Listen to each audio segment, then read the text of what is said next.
Labas rytas, pradėsim šiandienos diskusiją ir šiandienos tema šilumos kainos, šiluminės energijos gamyba, už lango pustelio šaltukas ir atrodo greit nesitrauks. Tai aktuali tema.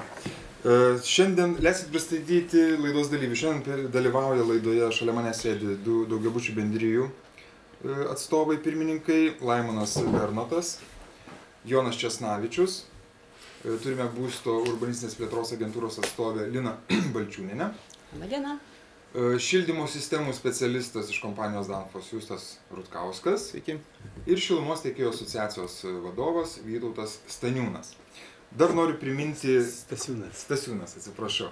Dar noriu priminti, kad laidos dalyviams klausimus galite užduoti interneto svetainėje atnaujink būstą LT. Taip pat galite siūsti su tema, šiandienos tema susijusius klausimus elektroniniu paštu klausimai@idėjapriima.lt arba Skype adresu būsto_apačioje atnaujinimas taškas. Taip pat mūsų transliacijas galite stebėti ir klausimus uždavinėti interneto tinklapiuose Balsas LT ir 15 minučių LT. Taigi norėčiau pradėti nuo klausimo ponui Vytautui, kaip šilumos tiekėjų, šilumos gamintojų atstovui.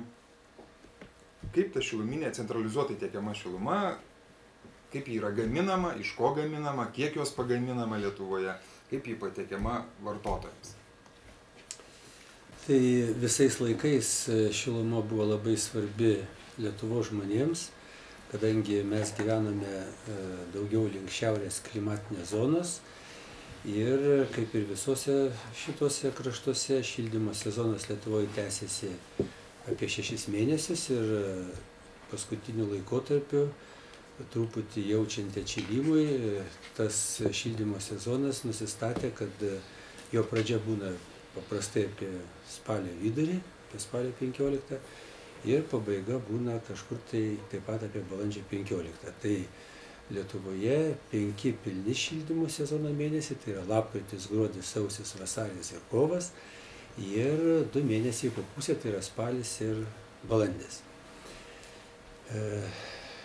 Po karo, vystantis centralizuotam šilumos tiekimui, Lietuvoje Sovietų Sąjungos laikais buvo įgyvendintas labai didžiulis projektas ir dabartiniu metu visi Lietuvos miestai ir miesteliai, daugelis gyvenviečių turi įrengtas centralizuotos šilumos tiekimo sistemas ir šiandien yra tokia padėtis, kad maždaug pusė šilumos pagamina centralizuotai šilumos tiekimo įmonės, kurių Lietuvoje yra apie 50, o kita pusė šilumos yra pasigaminama vartotojų individualiai. Patys pasigamina. Taip, tai čia didžioji dalis yra kaimo vietovės, ten, kur nėra miesto šilumos tinklų. Ir dabartiniu metu, labai kylant iškastinio kuro kainoms, susidarė tokia labai palanki situacija Lietuvai, kad naudojant Skandinavijos valstybių ir vakarų valstybių, ES valstybių senbuvių yra išrastos technologijos, kur praktiškai visą reikalingą šilumą Lietuvai, kuri reikalinga šilumos vartotojams, galima pasigaminti kūrenant vietinį biokurą, kurio resursai Lietuvoje yra labai dideli ir pagal paskutinius statistinius duomenis yra nustatyta, kad Lietuvoje kasmet susidaro arba pasigamina apie 2 milijonus tonų naftos ekvivalento biokuro masės, o šiandien Lietuvoje jos yra naudojama apie 1 milijoną tonų. Tai 1 milijonas tonų, trigubai pigesnio kūro biomasės šiandien yra nepanaudojama, yra užkasama sąvartynuose arba supūva miškuose, sudeginami šiaudai laukuose. Tuo tarpu, kada išsivyščiusios valstybės, daug turtingesnės, šitą pigesnį kūrą vartoja praktiškai visą. Ir kaip daleiskim Švedija, šiandien apie 82% pasigamina naudojant biokūrą arba kitus vietinius išteklius. Šiluminės energijos. Taip, o Lietuva šiandien labai gaila, bet naudoja tik tai apie 24% centralizuotam šilumos tiekime ir tai įgalina labai sumažinti šilumos kilovatvalandės kainą. Tai čia yra viena dalis mūsų šilumos ūkio, o kita labai svarbi dalis, turbūt čia kiti pasisakys, tai yra šilumos vartojimas. Nes patys pagrindiniai centralizuoto šilumos tiekimo vartotojai šiandien Lietuvoje yra 70% visos pagaminamos šilumos naudoja daugiabučiai gyvenamieji namai. Ir 30% kitą dalį šilumos centralizuotai tiekiamos naudoja mokyklos, ligoninės, viešbučiai, pramonės įmonės, verslo centrai ir taip toliau. Ir labai gaila, kad per tos 20 nepriklausomybės metų daugiabučių gyvenamųjų namų modernizavimas, apšiltinimas praktiškai neprasidėjo. Iš 40 000 namų, kaip visi gerai žino, šiandien Lietuvoje yra apšiltinta, modernizuota apie 450, tai yra truputį daugiau kaip 1%. O čia yra patys didžiausi šilumos nuostoliai ir mokėjimų už šilumą didelių sąskaitų pagrindinės priežastis. Supratau. Bet šiaip iš šono žiūrint atrodytų, kad jūs turėtumėt būti kaip tik suinteresuotas, kad šiluminės energijos būtų vartojama kuo daugiau. Jeigu visi būstai modernizuosis, apsišiltins, taps sandaresni, tai ir vartojimas sumažės šiluminės energijos.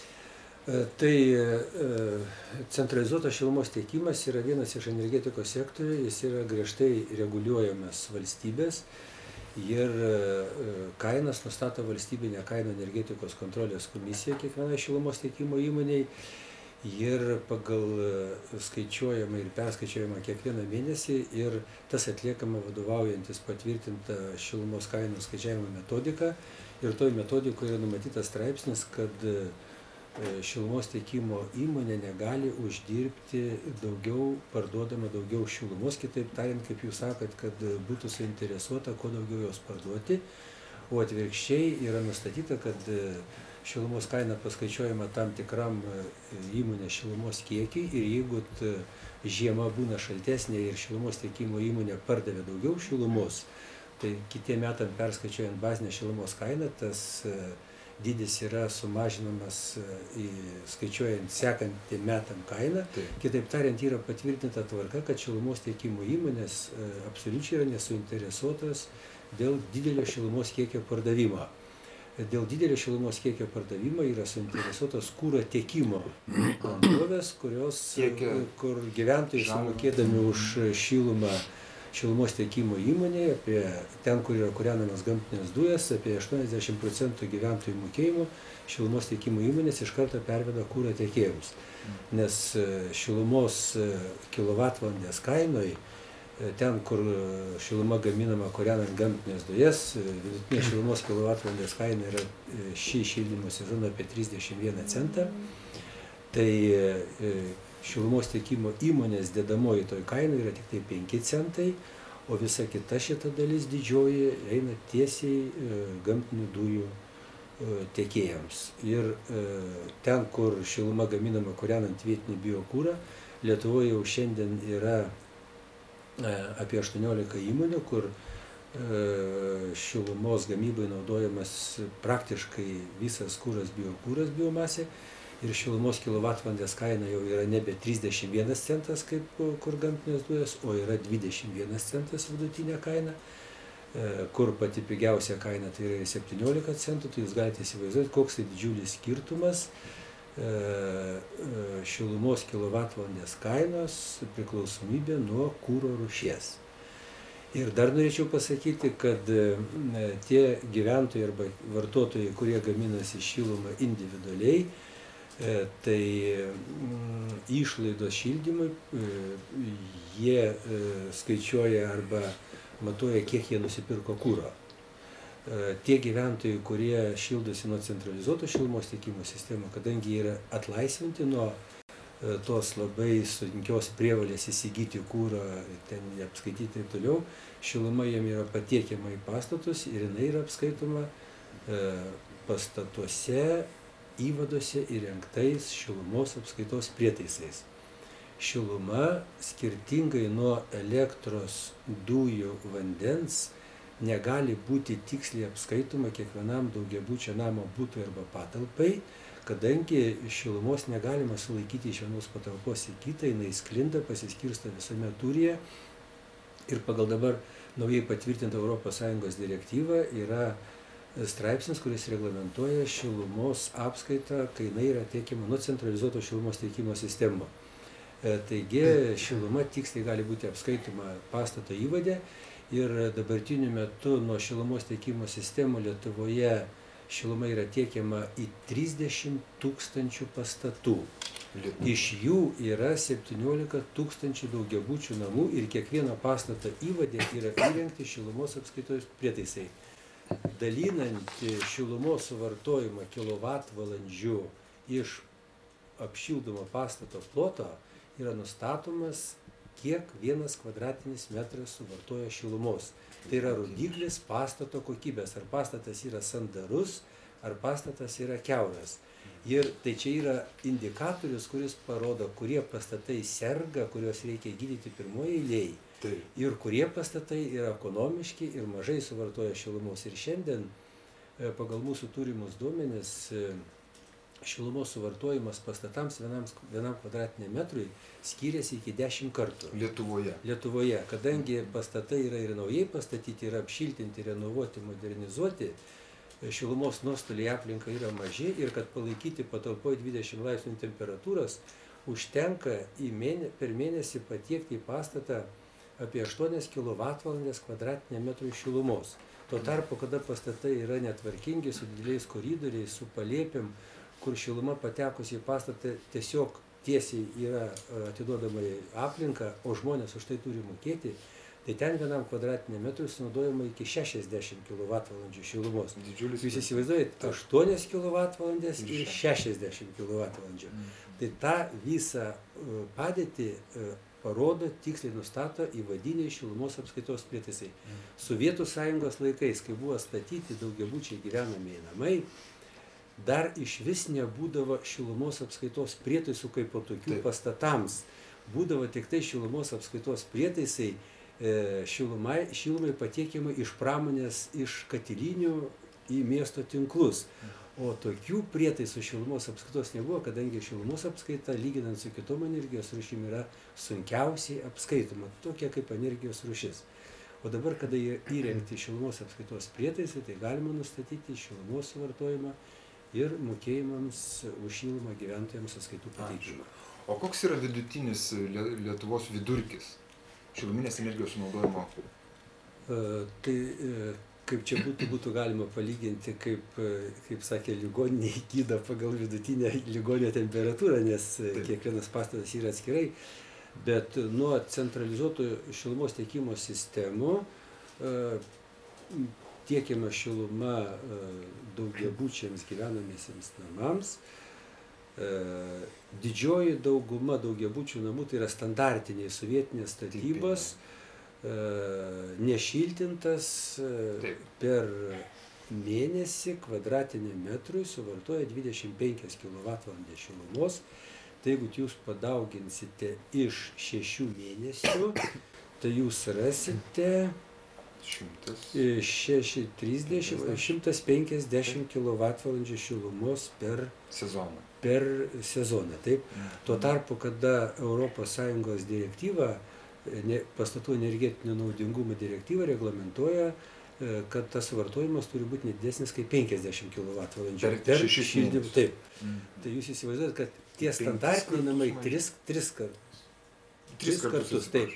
3 kartus. Bet ne čia pati didžiausia bėda Lietuvoje daugiabučių gyvenamųjų namų. Daugiausiai suvartoja senamiesčiuose, kur yra labai caro laikų statybos, tarpukario, kur yra 2 aukštų antakalnį, daleiskim, kaip Vilniuje, Kaune, Laisvės alėja, Kaune, Vilniaus gatvė, ir su didelėm palėpėm, ir kur yra įrengtos ir dabar dar veikia labai žemo techninio lygio vidaus šildymo ir karšto vandens sistemos, kurios buvo įrengtos tiems pastatams, kada nebuvo miesto šilumos tinklų. Kiekvienas daugiabutis namas turėdavo įrengtą katilą ir nuo to katilo vidaus šildymo sistemomis buvo tiekiama patalpom.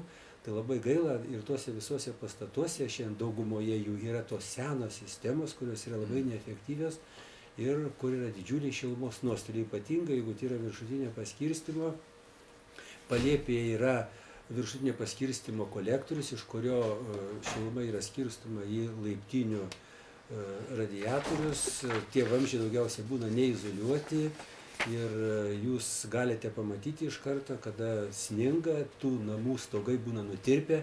Kitaip tariant, gyventojai moka už šilumą, patalpai šildyti, o ta šiluma tirpto sniegą ir yra didžiuliai šilumos nuostoliai. Tai ten yra patys didžiausi mokėjimai. Ir jeigu jūs girdite apie norą atsijungti nuo centralizuoto šilumos tiekimo, tai nori atsijungti ne daugiabučių standartinių sovietinės statybos, o nori atsijungti kaip tik senamiestyje žmonės, kurie nusiperka butą už 1,5 milijono litų, į jį investuoja dar 300 000 litų, jis jį užsiizoliuoja, bet jis nori atsiskirti nuo viso namo ir šildintis individualiai. Jis nenori būti to namo viso bendrininkas, kadangi jis jau jį įsirengia tik tai savo.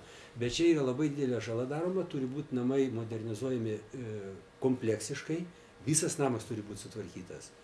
Ir visi gyventojai turi būti, kitaip tariant, tose sąlygose, kad naudoti mažiausiai šilumos ir turėti mažiausias mokėjimus už šilumą. Ir pagal mūsų dabartinius duomenis visus, centralizuotai pagaminta šiluma šilumos gamybos šaltiniuose, jeigu tai yra kūrenamos gamtinės dujas ir šilumos kilovatvalandės kaina yra 30 centų, tai jeigu ta šiluma yra gaminama be centralizuoto šilumos tiekimo sistemų individualiai, name, katile įrengtame, tai to šilumos kilovatvalandės kaina yra 3 centais didesnė negu katilinėje pagaminta ir šilumos tiekimo tinklai su nuostoliais patiekta ir pastatų įvadė nuo mūsų kaina yra 3 centais mažesnė. 10 procentų. Taip, bet gyventojai yra klaidinami ir sako, kad tu moki daug už šildymą, kadangi tu esi prijungtas prie miesto tinklų.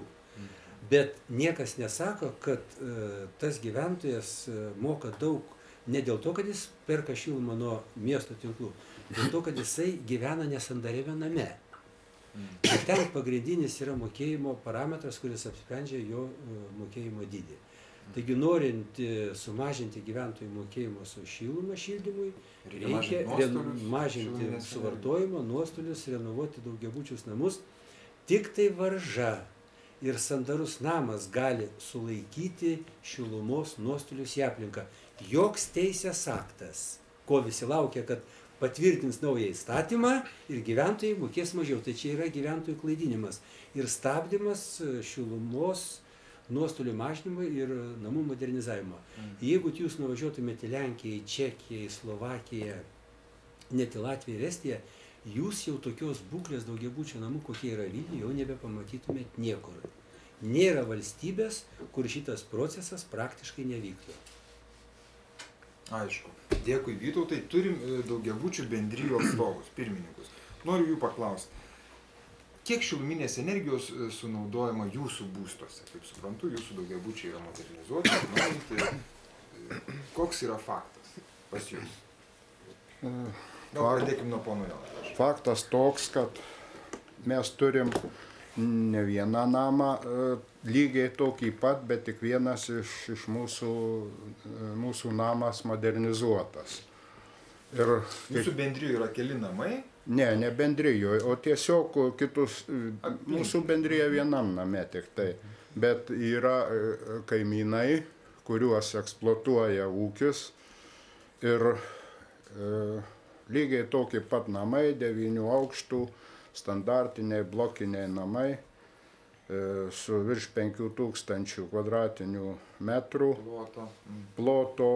Po 108 butus visi turi tų pačių metų statybos. Mes lyginam su vienu namu, su kaimininiu namu, gaunam duomenis iš Vilniaus energijos ir kiekvienais metais palyginam. Ir kągi rodo? Žinoma, aš pirmiausia turiu pasakyti, kad kadangi patys mes aptarnaujam šilumos tiekimą, tai visą laiką mes, nors ir nelabai žymiai, bet sutaupydavom lyginant su kaimininiu namu. Kadangi lankščiau mes reguliuodavom, keisdavom parametrus reguliatoriaus, grafiką šilumos tiekimo. O po modernizavimo pirmi metai dar buvo tik tai dalinai modernizuotas namas, tai buvo 100% sutvarkyti langai tiek butų, tiek laiptinių ir efektą gavom lygindami su kaimynais maždaug 1,5 karto. Skirtumas buvo. Tai jeigu, sakysim, vien tik tai už sandarinę per šildymo sezoną kaimyninis namas turėjo virš 166 tūkstančių išlaidų šildymui, tai mūsų namas 114 tūkstančių. O kada jau buvo, taip, kada buvo jau kompleksiškai modernizuota, tiek stogas, sienos, sokolis apšiltintas, šilumos paskirstymo kolektorius, kur rūsiuose eina izoliacija pakeista, tai tada išaugo virš 2. Skirtumas. Taip, vienais metais. Jūsų modernizuoto būsto ir nemodernizuoto šalia. Taip, energijos sąnaudos 2,28 vienais metais, kitais 2,42 skirtumas. Tai kiek kilovatvalandžių pas jūs gaunasi kvadratą? Kilovatvalandžių, čia aš neturiu, turiu paskaičiavęs mėnesiui. Maksimaliai, sakysim, ne čia žvilgtelsiu, 12, maždaug pas jūs į kvadratinį iki 17. Iki 17 kilovatvalandžių šilčiausių mėnesių. O kaimynai, tuo pat metu, va matau 28, 35, net va tokiam lygiui. Bet čia pirmininkas sakė šaltą mėnesį 12, o daleiskim lapkritį, jeigu pažiūrėtų, rastų, kad ten suvartojimas yra 8 kažkur tai. Taip, va, o sakysim, balandžio mėnesį, kada jau saulutė pašildo, va turiu pavyzdžiui užpraeito sezono tarp 10-11 metų. 4 mėnesį sunaudojimas kaimynų 6,27 kvadratui, mūsų namas 1,92. Didžiulis skirtumas. Tai jūs kaimynams, kurie nesimodernizavo dar savo būsto, jūs rodo tos skaičius? Nu, jau rodom, kadangi ten irgi žada organizuoti bendryje. Nežinau, kaip ten jiems sekasi, nėra bendrijos. Kaip sakėte, jūs eksploatuoja prižiūrėti. Taip. Jų namą eksploatuoja ir... Tai dar kitas dalykas, turiu pasakyti, kad net ir gyvenimo kokybė, ne tik vienas dalykas, kad mes gyvenam komforto sąlygom, butuos ne žemiau kaip 20 laipsnių, nu, kaimynų visai būna, kur nesandarūs langai ypač.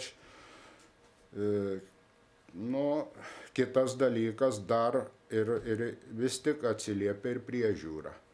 Nes mes, sakysim, vasarą, kad mažiau išlaidų turėtume, sumažinam cirkuliacijos greitį karšto vandens sistemoje, nakčiai mažinam temperatūras, šildymo temperatūras taip pat užduodam nakčiai žemesnės, praktiškai tas nesijaučia, atvysta tik oras. Ieškote tokių priemonių, kurios leistų dar sumažinti, efektyviau naudota šiluminė energija. Taip, visais būdais mes toks ūkiškas požiūris. Stengiamės kaip įmanoma, žinoma, ne sąskaita sveikatos, ne sąskaita šilumos butuose, temperatūros butuose, o tiesiog taip, kad niekad neperkaityti. Tuo labiau, kad, sakysim, mūsų name Rubisafe reguliatorius, jis neturi grįžtamo ryšio. Ir grįžtamas ryšys, temperatūrą gali tik žmogus pakoreguoti reguliatorių priklausomai nuo temperatūros butuose. Tai tą ir darom. Pavasarį vieną režimą, šildymo sezono pradžioj vėl kitą režimą. Pritaikot. Taip. Ne automatika? Nu, ir tas, ne, automatika dalyvauja, bet automatika pati nežino, ką daryti. Vis tiek programą turi, šilumos grafiką turi žmogus užduoti. Supratau. Man dar pasirodė labai įdomus skaičius, čia prieš mūsų pokalbį pirmininkas rodė bendrą sutaupyto šilumos kiekį per šitą laikotarpį po renovacijos. Pinigais. Tai gal tiesiog koks visiems tas kitiems skaičius? įspūdį gal palikt? Pinigais mes dabar jau, kai pilnai renovuota, sutaupom ne mažiau kaip po 100 000. Per kurį čia laikotarpį? Per metus, per šildymo sezoną. Per 6 mėnesius. Per 6 mėnesius 100 Vienas 000. namas, Taip. 100 būtų, kiek Taip, ten nu sako? padauginkim 100 000, sakysim, iš 2,4, matom, kad gretimas namas, tada 240 000 sumoka už šildymą, ot ir skaičiai. Ir mes laikom, kad šildymas atsipirks. Tiesa, dar turiu vieną dalyką pažymėti, ypač tiem, kas žada renovuoti. Kadangi pas mus buvo šildymo kolektorius apatinio paskirstymo, eina per rūsius, per sandėliukus ir labai ta prasta izoliacija. Mes renovuodami, taip, pakeitėm izoliaciją modernišką, tais specialiais kevalais, taip, pakeitėm, tai ne tik žiurkių veisyklas išnaikinom, bet ir ekonomiškai. Nuostoliai Nes sumažėjo, rūsiai prastas. labai atšalo, jeigu anksčiau net bulvės sudygdavo, tai dabar Vėsiau. žmonės pradėjo bijotis, kad nesušaltų. Bet pasireiškia kitas efektas, kad apatiniai aukštai, tada šalčiausia buvo apatiniuose aukštuose. Per grindis. Tai mes jau ne grinai savo lėšom dar papildomai apšiltinom perdangą. Ir dabar išsilygino šiluma tiek vidiniuose aukštuos, tiek apatiniuose aukštuos. Supratau. Racionalūs sprendimai, apie kuriuos papasakojo Jonas. Laimono noriu paklausti, kaip jūsų bendrijoje, kokios energijos suvartojimo apimtis? Labą dieną, pradėkime nuo to, kad bendrijos pas mus nėra ir čia pavadinat skambiai kaip pirmininkas, aš šiaip esu namo atstovas, gyventojas. Mes modernizavomės tik tai šią vasarą ir neturim dar tenai šildymo sezono palyginimo, bet aš turiu tokius grafikėlius, kur savaitėmis. Tai pradėjus šildymo sezoną. Namą, jeigu galima, koks tai namas? Daugiabutis, kiek? Daugiabutis blokinis namas, 12 būtų, Dvarčionyse keramikų 12. Mūrinis, jo? Ne, blokinis. Blokinis. Ką mes, gal tada greitai, ką mes pasidarėm, tai apsišiltinom sienas, cokolį, stogo perdangą, stogą apsišiltinom ir šildymo langus, kas buvo nepasikeitęs, irgi pakeitėm jo. Ir šildymo sistemą iš vienvamzdės, pasidarėm dvivamzdės su dalikliais, tai yra su apskaita ir su termoreguliatoriais. Taip. Tai va, tai su kaimynais nelyginsiu, nors žinau duomenų, bet labai paprasta palyginti irgi sekant kaimynai. Žinoma, pasitarėm. Supratau. Nu, tarp kito kaimynai irgi jau pradėjo, tik tai šį sezoną nespėjo, tai jau kitais metais irgi bus modernizuotas taip pat namas.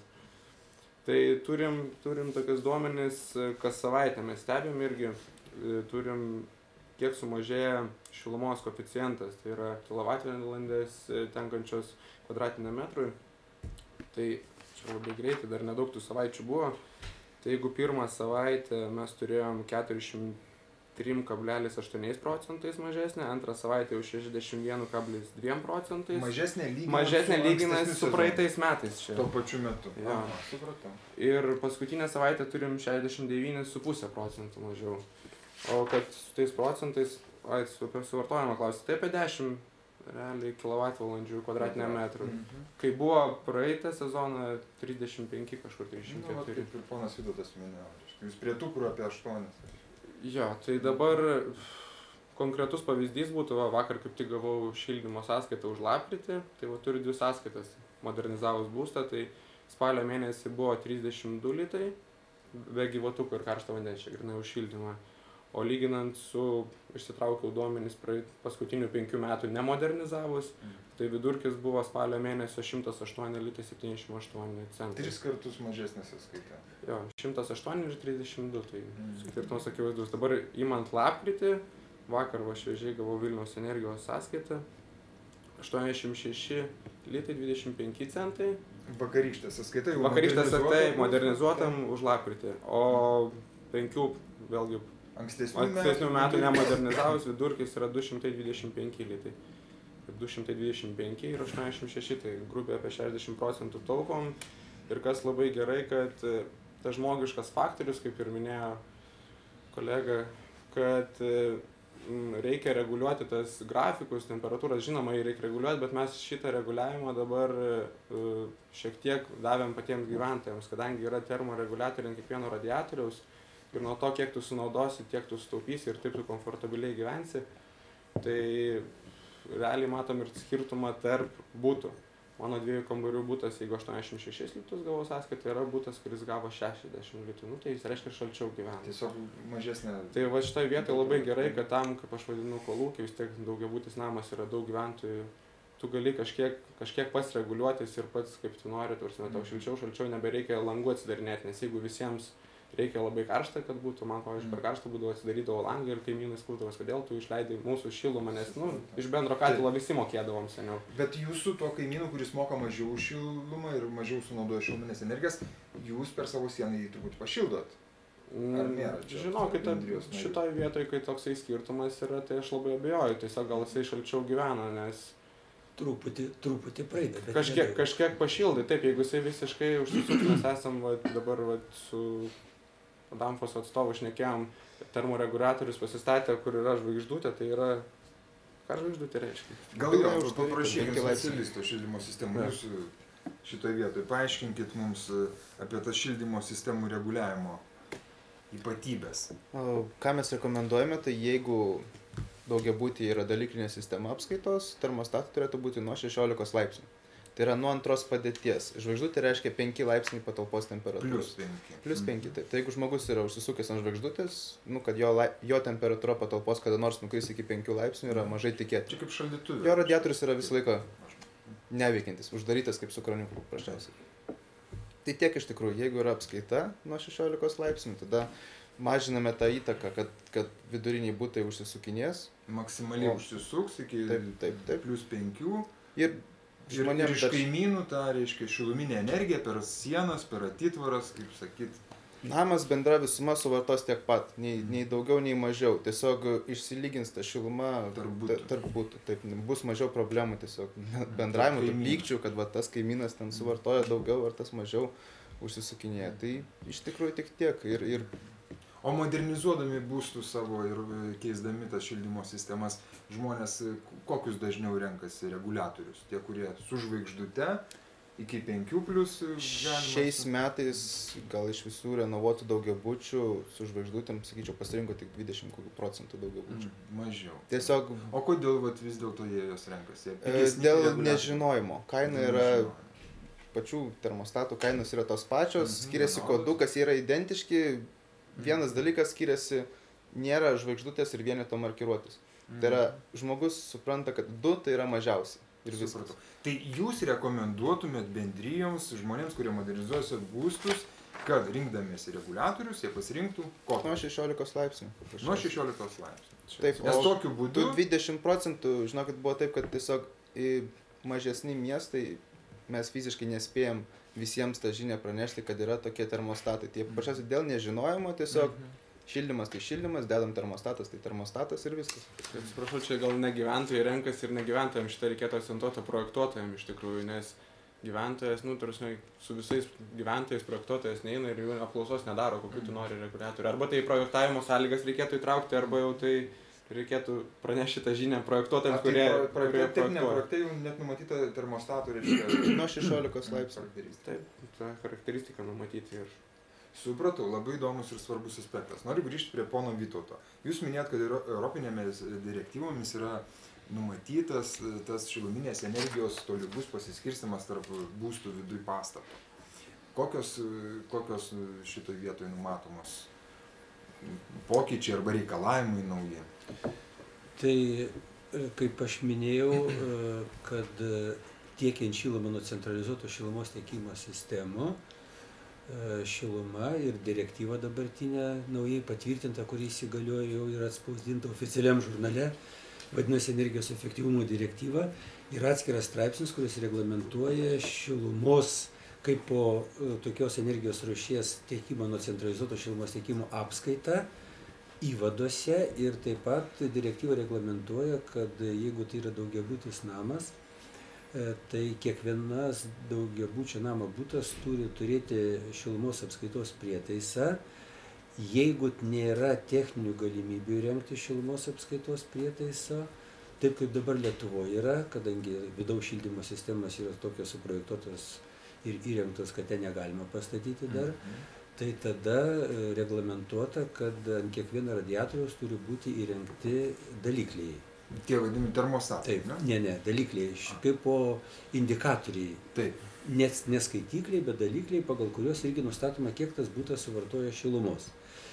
Bet taip pat yra reglamentuota, kad valstybės narės turi pasitvirtinti taisyklės, kaip teisingai išrašyti sąskaitas, įvertinant, kad yra įvadinis šilumos apskaitos prietaisas, kuris nustato, kiek pastatas suvartoja šilumos, kaip patvirtinti taisyklės, kurios nustatytų teisingą šilumos sąskaitų išrašymą kiekvienam to pastato butui, ką kolega ir minėjo.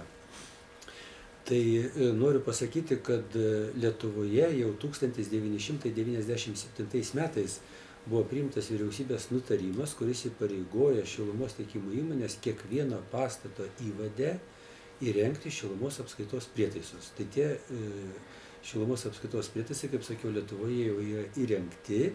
Namai visam. Taip, namai visam, tik tai dabar bus prievolė tvarkyti kiekvieno atskiro buto apskaitą. Šiluminės energijos suvartojimą konkrečiam bet, bute. Taip, bet vis dėlto norėčiau pasakyti, kad tos apskaitos įrengimas labai daug kainuoja ir pirmoje eilėje pagal mūsų manymą, ir gal čia kolegos patvirtins, kad lėšas reikia skirti namo apšiltinimui, šilumos suvartojimo sumažinimui, vidaus šildymo ir karšto vandens sistemų sutvarkymui, nes jos pagrinde gali sumažinti šilumos suvartojimą ir mokėjimą su šiluma.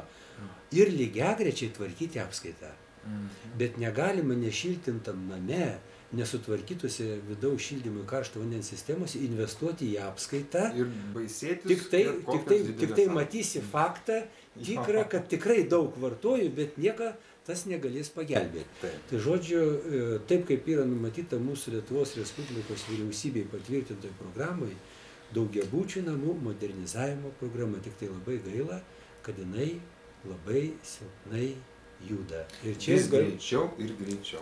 Jo, tai gal čia jau kas nors atsakys kiti, kurie atsakingi už tos programos įgyvendinimą.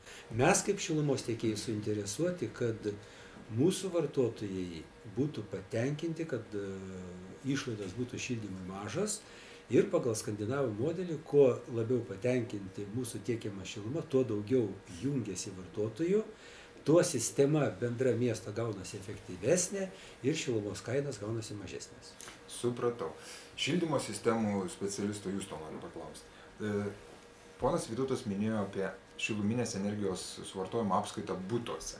Ar Lietuvoje yra tokių pavyzdžių, kad ne tik tai termoreguliatoriai reiškia sistemose, bet ir būtų apskaitoma ne tik name visam bendrai, bet ir kiekvienam būti atskirai? Ar tokių yra? Termoreguliatorius tai yra tiesiog temperatūrą palaikantis reguliatorius. Taip, tai čia yra visiškai atskiras dalykas. Jisai nesusiejamas yra su apskaitai, būtina reikalingas termoreguliatorius. Nes kitaip tas skaitliukas stovintis mums tik rodys, kad mano radiatorius suvartoja daug ir aš nieko negalėsiu reguliuoti. Bet taip pat ir be apskaitos galima dėti termoreguliatorių, tai kas liečia tai. O šiaip yra sumontuotų daugiabučių ir su dalikliais, ir su skaitikliais butuose. Netgi yra butai, kur tiesiog turi įvadinį įvadą tokį, ten yra jau skaitiklis, kuris matuoja temperatūrą prieš ir po, ir pratekantis srautą ir skirstosi būti. Supratau. Bendri daugiabučių, modernizuotų daugiabučių atstovų noriu paklausti. Kaip pas jūs būstuose yra apskaitoma šiluminė energija? Jūs skaičiuot, kiek konkrečiai kiekvienas butas, ar tiesiog bendrai namo šiluminė energija paskaičiuojat ir jie? Pas mus yra vienas skaitiklis įvade. Ir taip, namą. Ir išdalinama pagal plotą. Čia jau Vilniaus energija išdalina, mes patys į šitą procesą nesikišam. Tik žinoma, aš norėčiau pažymėti, kad dabar, tarkim, kiek sunaudojama karšto vandens ruošimui, tai grinai skaičiavimais paremta, o ne apskaita tikslė. Tai jeigu būtų atskiri skaitikliai karšto vandens ruošimui, arba tas pats skaitiklis, bet parametrus atskirus matuotų, kiek sunaudojama karštam vandeniui, kiek šildymui, būtų tiksliau matyti. Ir pratęsiant pono Jono pasakymą, tai noriu dar kaip pakomentuoti, kad šilumos apskaitos prietaisas parodo, kiek pastatas suvartoja iš viso šilumos, o šiluma pasiskirsta 3 srautais. Didžioji dalis, apie 73% suvartojama šildymui, toliau kita dalis suvartojama karšto vandens ruošimui, kiek reikia vienam kubiniam metrui pašildyti nuo geriamo vandens šalto temperatūros iki 52 laipsnių. Tai čia yra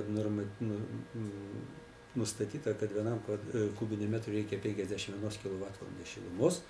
Ir toliau, kad atsukęs bet kada čiaupą turėtumėt karštą vandenį, reikia, kad ta sistema karšto vandens cirkuliuotų. Tai cirkuliuojanti šita sistema taip pat sunaudoja šilumos.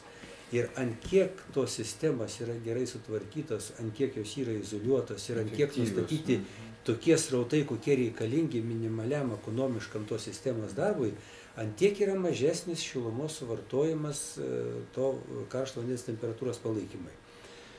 Taigi, didelis šilumos kiekis karšto vandens suvartojimui atimamas iš bendro suvartojimo ir gaunama, kiek yra šildymui. Bet kaip ponas Jonas sakė, kad labai svarbu yra tiksliai apskaityti, kiek gyventojai suvartojo kubinių metrų karšto vandens ir tada galima paskaičiuoti, kiek tos šilumos kiekvienas gyventojas suvartoja.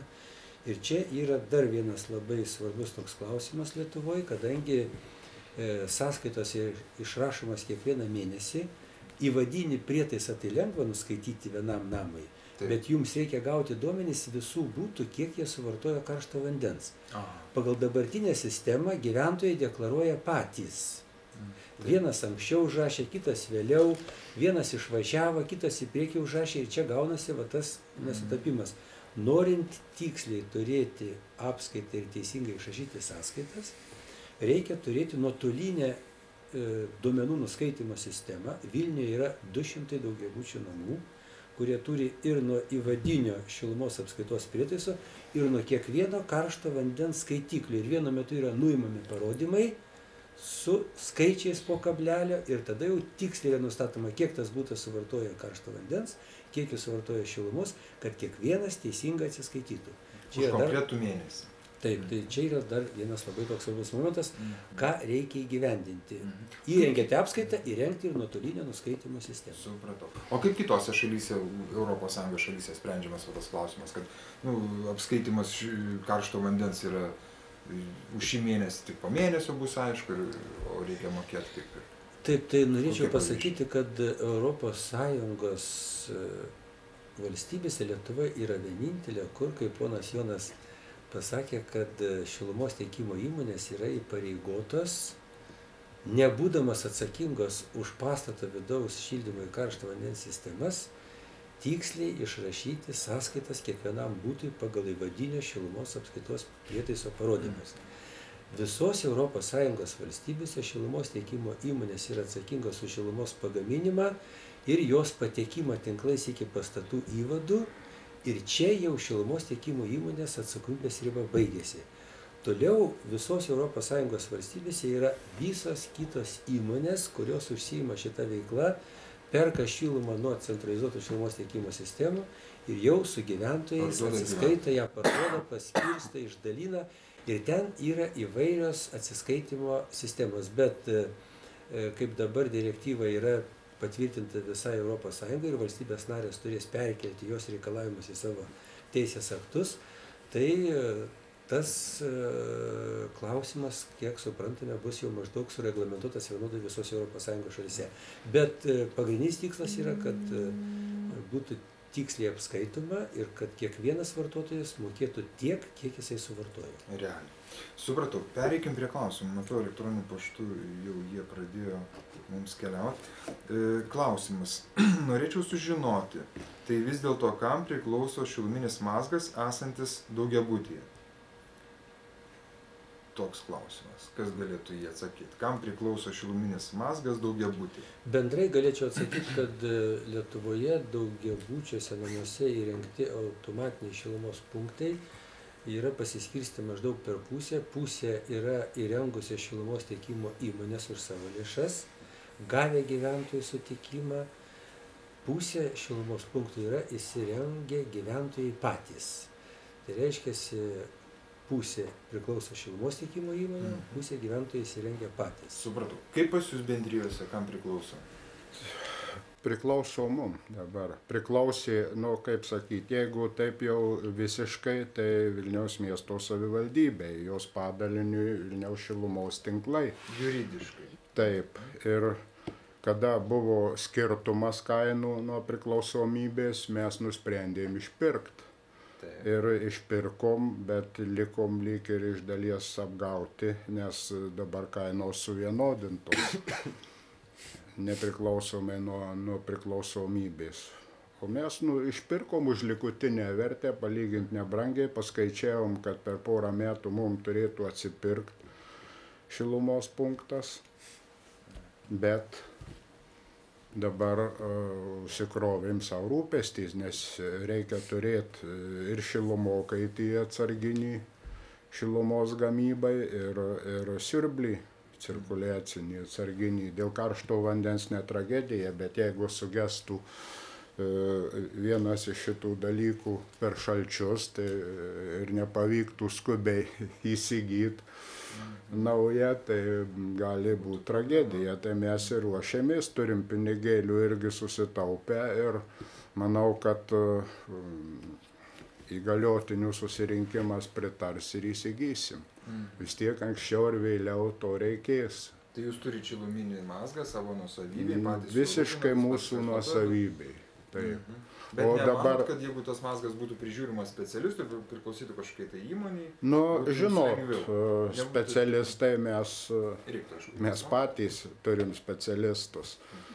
Ir nemanau, kad per pasiuntinį vilkas sako netunka. Tai namo gyventojas visada geriau prižiūrės negu kuris samdytas. Bet tai čia turbūt reikėtų atskirti dalykus, žinoma, priežiūra ir nuosavybė. Žinoma, čia kai buvo ir spaudoj didelis vajus sukeltas į prieš distancinį nuskaitymą skaitiklių, tai čia mane juokas ėmė. Nes aš kaip pavyzdį kažkada teko su namų eksploatavime ir padirbėti. Ir vandens prietaisus, nuskaityti skaitiklius, tas žmogus, kuris tikrindavo Vilniaus vandenų, jam po miestą ir kartais skaitikliai šuliniuos. Žmogus švariai apsirengęs ir į šulinį liptis į purviną viską. Kažkas jam patarė įsigyti žiūronus. Jis įsigijo žiūronus, atsidaro dangtį, pasišviečia, per žiūronus pažiūri, užrašo, kiek skaitiklis rodo. Lygiai tas pats. Buvo sukeltas vajus metrologiškai patikrinti. O kas tikrina akis metrologiškai? Kas tikrina žiūronus? Čia grinai nesąmonė. Aš pilnai pritariu ponui Stasiūnui, kad netgi karšto vandens skaitikliai visiškai labai racionalu, kada jie bus vienu momentu nuskaitomi, nes kitaip tai niekad nebus galima susigaudyti, netgi ir labai tiksliai užrašant vis tiek ne vienu metu. Kitas dalykas, dar buvo toks atvejis, berods jau po šildymo sezono, kada už tą vadinamą gyvatuko mokestį mūsų name maždaug butui buvo kažkas tai apie 3 litai iš viso labo. Ir čia net pradžioj pagalvojau, kad klaida, bet paskui supratau, kad gyventojai tiesiog nedeklaravo karšto vandens, o kada uždeklaravo, tada buvo labai mažas sunaudojimas, buvo minusuota iš bendro sunaudojimo ir liko tik tai, prašau, už gyvatuko mokestis mėnesiui po 3 litai. Reikėtų žiūrėti, kiek praeitą mėnesį. Ir dabar aš visiškai nieko prieš, kad įvadinis skaitiklis būtų nuskaitomas distanciškai. Dar daugiau pasakysiu, kad netgi jeigu ir grafiko kaitaliojimas distanciniu būdu, kai Vilniaus energija, sakysim, eksploatavo galėjo eksploatuoti mazgus. Irgi gali būti ir tokių atvejų, kad žymiai geriau bus reguliuota šilumos grafikas, negu kad jeigu nekvalifikuotas santechnikas atėjęs ir jis ten kažką tai pridaro, paskui žmonėms tenka langus atidarinėti ir brangiai mokėti. Tai čia lazda turi du galus visada. Supratau. Dėkui, Jonai, kaip pas jūs laiko? Pas mus šilumos punktą įrengus yra šilumą tiekianti bendrovė, mes jūs neišsipirkinėjom, o dėl apskaitos tai turime tos daliklius įsirengę ir beliko tik tai pasidaryti, ko mes nenumatėm renovacijos, modernizacijos projektą, šilto vandens, to nuotolinio nuskaitimo, bet visas sąlygas turim, kadangi kai sudeda daliklius ant radiatorių, tai statosi koridoriui kažkur tenai antena, į kurią sueina iš kiekvieno daliklio duomenis, tai kiek minėjo specialistai, kad liko tik tai skaitiklius mums pasikeisti ir į tą pačią anteną ten kartu tie duomenys sueis, tai tas irgi labai svarbu, nes su to karštu vandeniu iš tikrųjų čia netgi ne žmonių sąžiningumo reikalas, o kartais užmiršta kažkas deklaruoti, ne taip pažiūrėjo ar dar kažkas. Tai tas gyvatuko, manau, mokestis sumažėtų iš tikrųjų, kai tai padarysim. Nes dėl to, kad ant radiatorių yra dalykai visi kol kas patenkinti. Bet gal tą skirtumą, kuris atsiranda kiekvieną mėnesį, galima metų gale tiesiog suvesti? Ar ne? Vat? Jeigu tas neatitikimas yra vieną mėnesį kažkas neužrašė už vandenį, kiek ten kubų sunaudojo, dar kažką tai taip, kada ateis patikrinti, kažkas turi eiti tikrinti tos skaitiklius ir tada aišku išsilygins, kai jau tada suves vieną dieną kažką, bet tai ta prasme, tai yra tik vieną mėnesį, tas tada būtų tikslu. Aišku. Supratau, dar vieną klausimą turim. Taip, Danutė iš Jurbarko klausia, prašau pasakykite, ar turi įtakos šildymo sistemai, jeigu namo atnaujinimo, modernizavimo metu kai kurie butų savininkai nenori pasikeisti ketinių radiatorių į plieninius? Klausimas. Galiu atsakyti. Prašau. Jūs Praktiškai neturi. Neturi. Svarbiausia teisingai sureguliuoti. Nesvarbu, ar plieninį, ar ketinį. Plieninis radiatorius yra didesnis, jame telpa daugiau vandens. Taip. Bet jeigu darosi naują sistemą, čia labiau iš techninės pusės, po termostatais yra kraniukai, kurie turi tokią mini reguliavimo galimybę. Jeigu mums reikia, kad per tą radiatorių tekėtų 30 litrų, mes nustatome 30 litrų ir tiesiog tas kaip balastas patampa radiatorius. Taip. Bet žmogui atiduos tiek pat šilumos, turėsis tiek tą patį šilto butą. Dėl radiatorių keitimo, jeigu galima, aš įsiterpsiu truputį. Mūsų name irgi pasirodo aktualu, nes plieniniai radiatoriai jau atidirbė ir vis dažniau pasitaiko, kad prakiūra, pasitaiko dažniausiai kaip tyčia šildymo sezono metu, ne visada gali pakeisti, tenka bliūdukus statyti žmonėm, kol bus galimybė, kai nėra šalčių. Tai mes name padarėm patikslintą projektą. Ir taip turėjom jau pasidarę keitimo projektą, bet dar tą projektą patikslinom, kadangi išsilygino tarp pirmo aukšto, vidurinių ir paskutinių šiek tiek, tai projektuotojai patikslino ir dabar organizuojam keitimą norinčius pasikeis, tik tai radiatorių įsigyja patys radiatorius, gali per bendriją žinoma, bet moka gyventojas už radiatorius, taip mes jau nusprendėm, o keičiam bendrijos lėšom bendrom. Ir šiemet apie 10% pasikeitė naujais FKO tipo radiatoriais, ir tą problemą tokiu būdu sprendžiam keitimo, bet pagal projektą. Tik pagal projektą. Kas nori, tas keičiasi, o kas bijo, kad jam ar neveiks ir ką veiks. Pavyzdys rodo, veikia tiesiog, tai yra patogumo, gal išvaizda, kažkiek mažesnis radiatorius. O pagal energinį efektyvumą jie nėra skirtingi.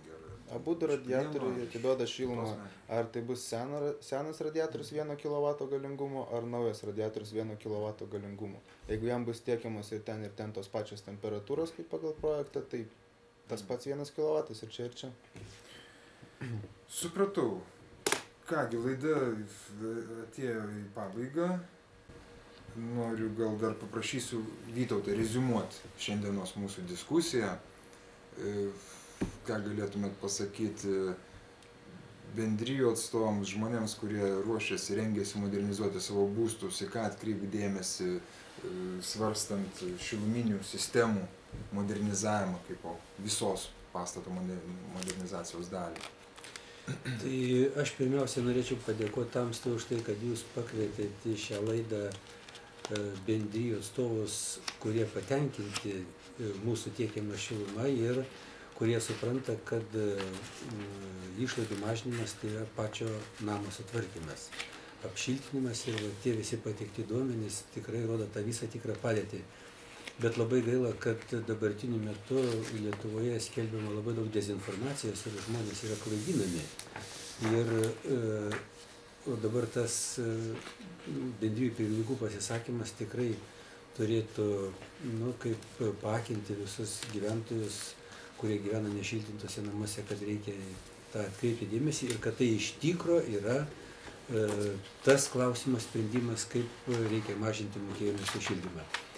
Ir dar norėčiau pasakyti, naudodamasis progą, kad čia šalia manęs sėdi specialistas, kur galėtų gal dar trumpai pasakyti, kad mažiausiom sąnaudom tie gyventojai, tie namai, kur turi labai išbalansuotas, netvarkingas šildymo sistemas, mažiausiom sąnaudom, kaip būtų galima tą sistemą tvarkyti, nes jie apsilankė mūsų asociacijoje ir pateikė projektus ir kiek namų jau yra sutvarkyta Vilniuje, kur, sakau, nors neatliekant didelių investicijų galima labai sutaupyti šilumų suvartojimą. Taip, jūs tai klausimas jums.